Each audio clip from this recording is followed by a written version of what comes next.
Rosh Gedolah speaks about the destruction of Gedolah Shum, Shapira, Vermaisa, Magensa during the Crusades. Speaks about Batei Knesios, Kehilos, Seaboard. Beis HaKnesses is a Mikdash Ma'at, a place where the Shechinah resides. The Zohar in Bechukosai says the following. When the Beis HaMikdash was destroyed, the walls shattered into many, many pieces. And wherever one of those pieces fell, eventually a Beis Knesses was built in that place. So the Batei Knesios are remnants of Churban Beis HaMikdash. The Kav HaYosher says the Shechinah is shor al kosle Beis HaKnesses.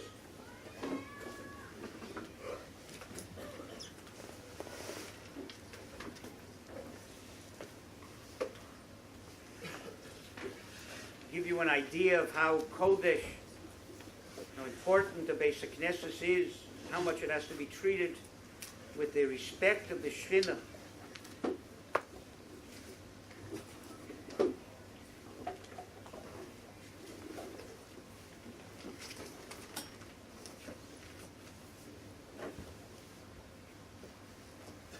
Shalom HaKodesh says, Roy lechol adam sheyamol b'mkomos hanichbodim be'emo v'yira v'tosefes kedusha v'yemora shamayim alo b'dibur machshava v'maisa al kein ha-mesaper sich ha-schulin b'beis ha-knesses o b'beis ha-medrash af shelo b'shas ha-limud v'shelo b'shas ha-tfila mesalik mora shamayim olav v'zeu iser nosav chutz mi-iser sich ha-schulin.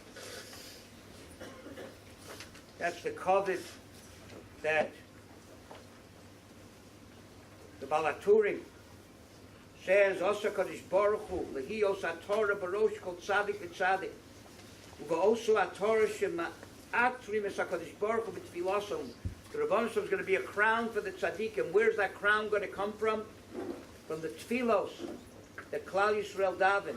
Each person's Tfilah is going to be a crown for him. HaKadosh Baruch Hu Machzir Elohem. That crown that they create with their tefillah, the Rebbeinu will give back. Aval misha soch sich haschulim b'beis haknesses mekifim kol gufo b'kotzim. Person who speaks sich haschulim in the shul. So instead of a crown, the Rebbeinu is going to surround his body with thorns. The Chidah writes, Al kol ha'aveiros kishaola hasotim lekatrig al Yisrael Meshivu HaKadosh Baruch Hu v'chiyumos ha'olam einam choltim. When the Makatri comes against Klal Yisrael, the Rebbeinu Shalom answers, Goyim do the same thing.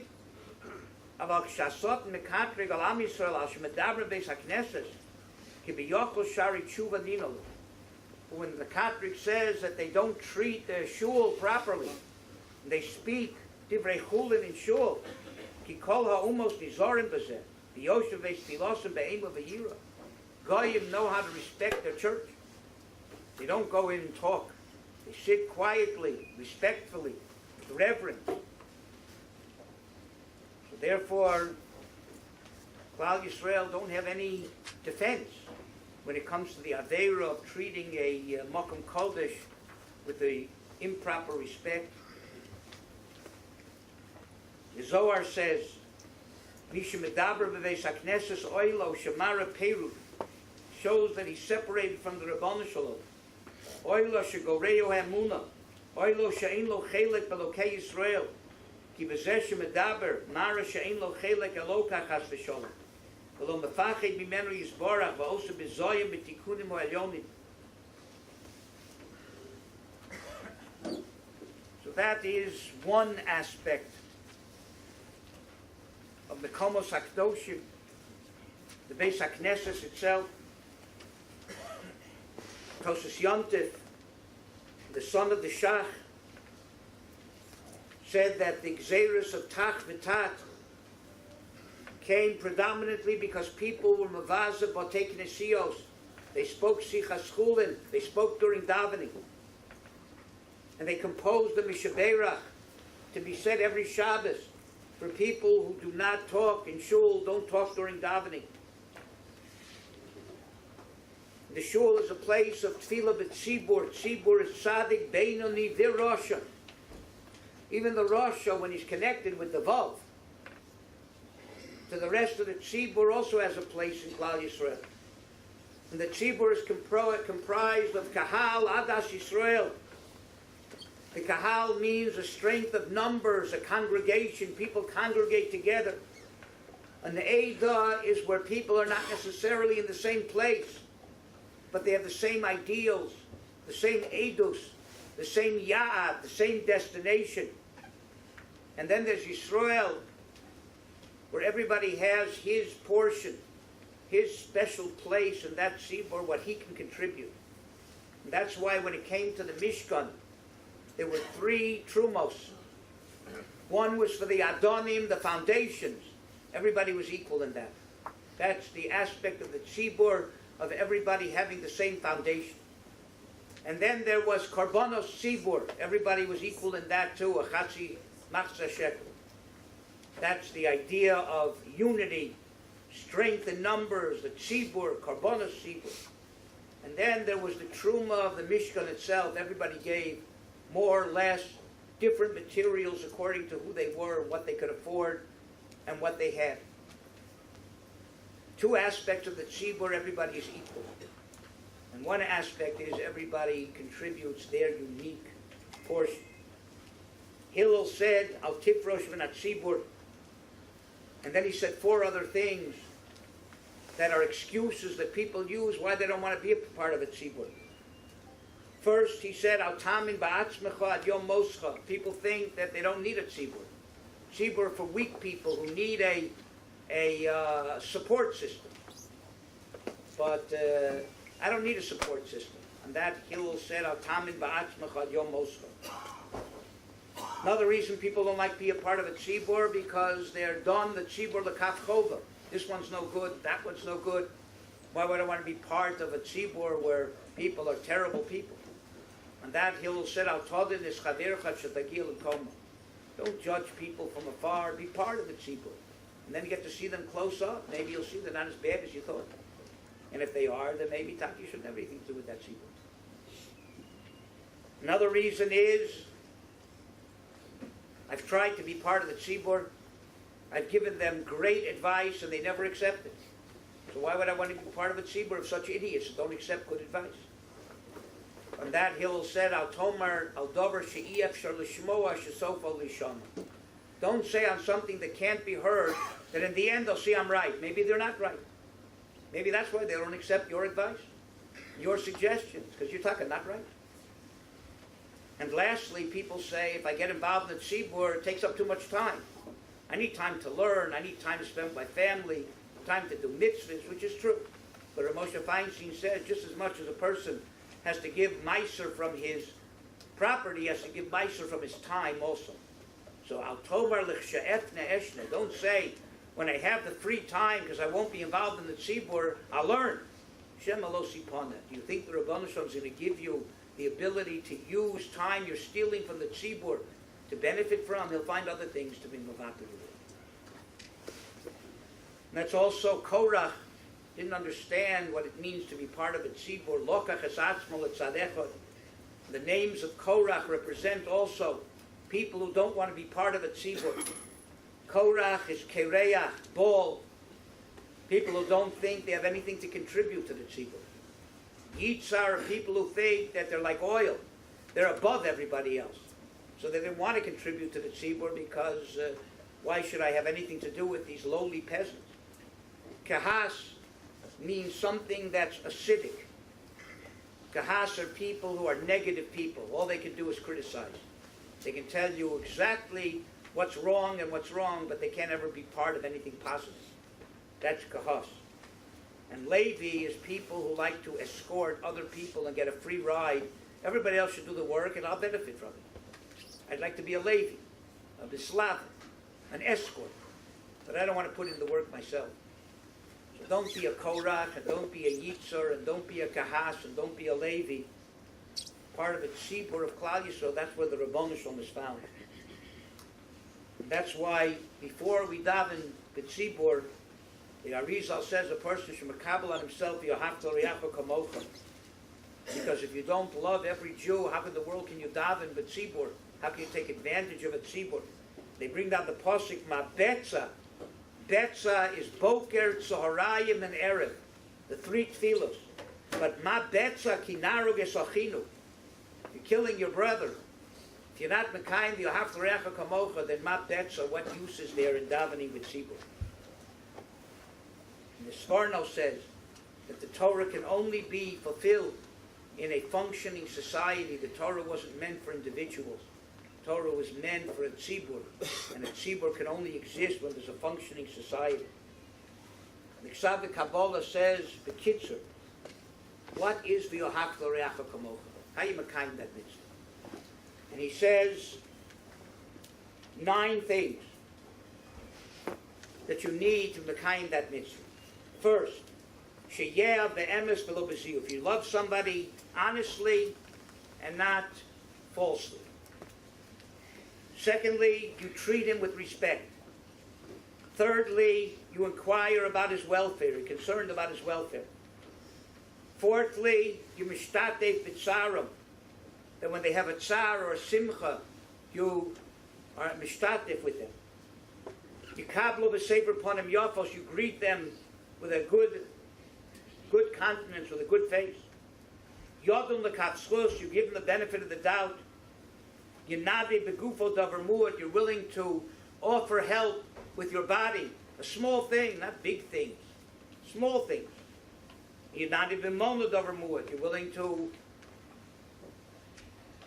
offer monetary assistance in small things. And lo yisgoyalov, and not to be condescending, not to be haughty over another person. Those are the 9 things that are needed for the Yohavta Re'acha Kamocha. Part of the Yohavta Re'acha Kamocha is being part of organizations that help the Rabbin, Hatzolah, Zaka, other Tzorchei HaRabbin, communal projects. And it also means not harming the tzibur, even in small things, like not throwing garbage in the street, dirtying the Rishus HaRabbin, or smoking. Even if you want to kill yourself, then why should you take other people with you? So don't do it publicly.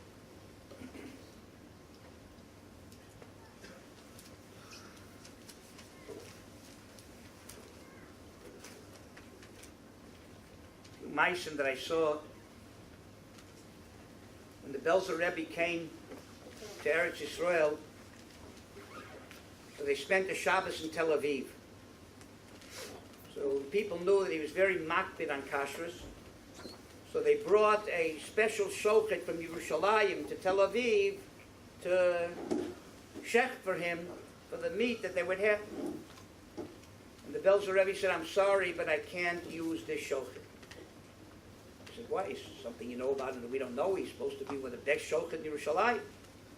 He said, "No, that's not the problem.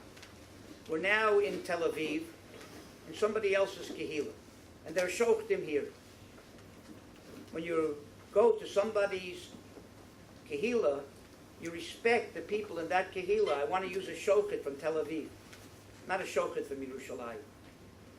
Because Lamais is a certain inyan of kavod hatzibur, kavod hakehillah, and it supersedes being machmir even in kashrus." Mr. Zalman one day decided that he's getting older and he may start davening the Sikkim.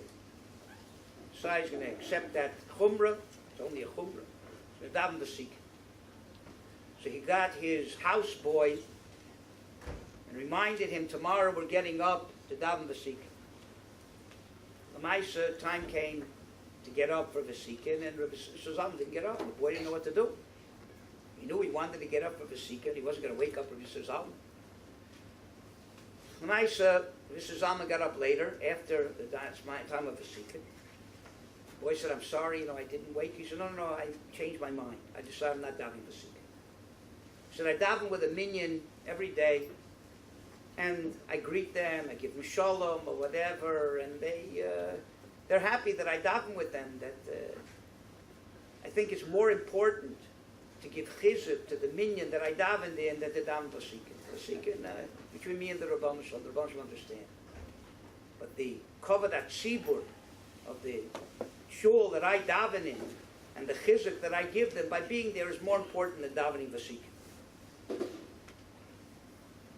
Time one of the Gedolim saw somebody davening for the Amid from his own siddur. He asked him, hi, there's a Shliach Tzibur siddur, why aren't you using it? He said, well, I have better kavanah when I daven for my own siddur or whatever. He told me, somebody donated that siddur. When you use that siddur, it's a schus for the person who donated it, schus for the person he donated it in memory of. You have a chiyuv to the tzibur to use the tzibur siddur, even though you may not have the same kavanas as with your own siddur, but you're a shliach tzibur, use the tzibur's siddur. Use what people gave for the tzibur. So shaila, who has kedima on a davening? Somebody who davens in a shul every day in the week, but doesn't daven their Shabbos? Or somebody who davens Shabbos, but doesn't daven there during the week? I don't remember who it was. Somebody paskin, one of the poskim, that the person who davens their Shabbos has a kedima. Why? Because people who daven Shabbos are members of the shul and support the shul. People come in during the week, just come in, fly by night. They don't have to necessarily support the shul. Somebody who supports the shul is considered a kavua, and somebody just davens there. They may daven there more time, but they don't support the shul. That's not called a adam kavua. Just to show how important it is to be koveya makom, not to run around from shul to shul. Nohug, especially by B'nai Torah, not to be kavu at any shul. Daven this shtibel, that shtibel, daven this here and somewhere else there. And famous Maisa with the Gra, there was a woman who right after the chasna, her husband deserted her, left her in aguna. For many years she was in aguna until one day somebody came years later and claimed to be the husband, that he came back.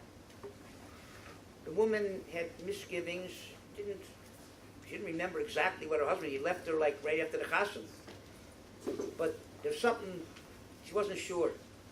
But he knew everything about their private life, everything about the city. So it seemed like he knew enough that this must be the guy, and she just has misgiving because she doesn't remember 100%. So he went to the Vilna Gaon. The Vilna Gaon said, take the person to shul, the father-in-law, the father of this aguna, take him to shul, and see if he goes right away to the makom kavua of where you sit, because obviously at the ufruf or whatever, that's where he sat. So we know where your makom kavua is. And if he's bewildered where to go, right, he's waiting for you to take the cue, then you know he's not the right one. And sure enough, that's what happened. In the end, the guy admitted that he had befriended the chassan, and he came in to put a terrible deception on this poor cow. So they asked the Vilna Gaon, how did you know to come up with this idea? He said, the place where a person davens in shul, his makom kavua is a makom kodesh. And somebody who was there with such a conniving scheme couldn't possibly think of something so kodesh and tar as a makom kavua in shul. It wouldn't cross his mind. His mind is in other places. His mind isn't in kedusha and tahar. That's how important it is for a person to convey himself in a shul, in a makom kavua in a shul, not to run from one place to another, to support the shul that you daven in. That's another way of being aware of the Shechinah. And the more that we appreciate the mikdash ma'at and the tzibur and kehilos of Klal Yisrael, that's what this Kinnos speaks about. And after this Kinnos, we'll immediately say the Kinnos for the Holocaust, for the Churban of the kehilos and individuals, 6 million in Europe. We have the Kinnos, should we give it out? We'll say it immediately after this.